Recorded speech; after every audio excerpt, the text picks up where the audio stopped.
Welcome, educators. I am excited to be here today to talk about something that I believe is transformative in education: empowering our students to drive their learning. This isn't just a catchy phrase, it's a powerful shift that can lead to incredible results in our classrooms. So, what's our goal for today? This micro course is an overview of Visible Learning Signature Practice number 4. Throughout this signature practice, our learning intention is clear. We are learning to empower students to drive their learning.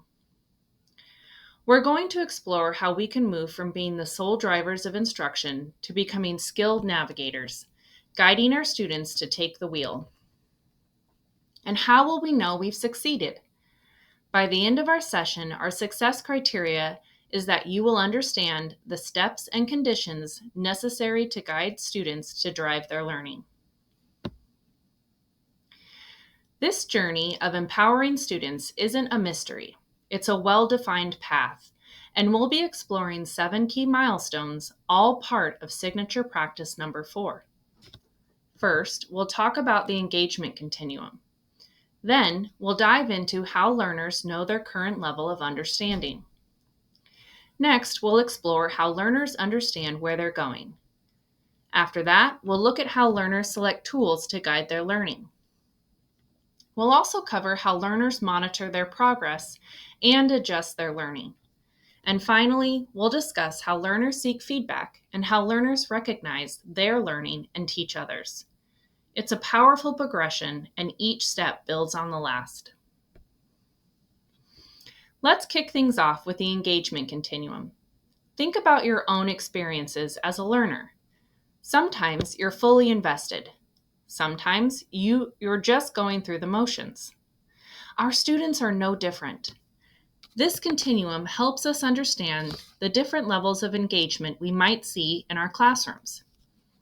Take a look at the continuum. On one end, we have disengagement, which can manifest as disrupting, avoiding, or withdrawing. We've all seen this, right? But on the other end, we have active engagement, where students are participating, investing, and even driving their learning. This is where the magic happens. Notice the middle ground, passive, where students might be doing the work and paying attention, but not necessarily taking ownership. The key takeaway here is that students will dynamically move through this continuum due to a variety of reasons.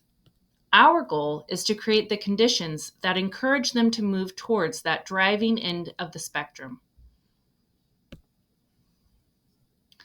The very first step in empowering students to drive their learning is ensuring they know their current level of understanding. This isn't just about a grade on a test. It's about genuine self-awareness. How do we help them do this? Through strategies like conferencing, one-on-one conversations where students articulate their thinking, initial assessment, giving them a baseline, not just for us, but for them to see where they stand. Self-assessment. Crucially, students know how to evaluate their own learning. This is a powerful skill. Once students know where they are, they need to understand where they're going and have the confidence to take on the challenge. This means clearly articulating the learning target. When students can see the gap between their current level of understanding and the learning target, and they feel a sense of confidence, they are much more likely to lean into the challenge. It's about building that self-efficacy. Imagine setting off on a journey without a map or tools. Our students need to be able to select tools to guide their learning. We equip them with a toolkit of strategies and resources. This could include graphic organizers like Venn diagrams, web maps, sequence processes, or a Frayer model. The beauty is in empowering them to choose what works best for them to navigate their learning.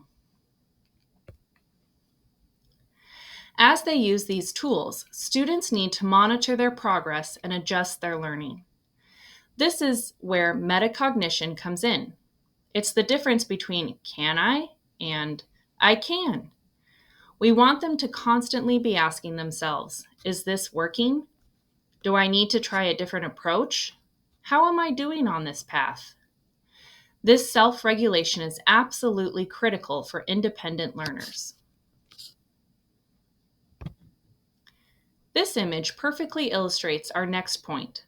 Learners seek feedback and recognize that errors are opportunities to learn.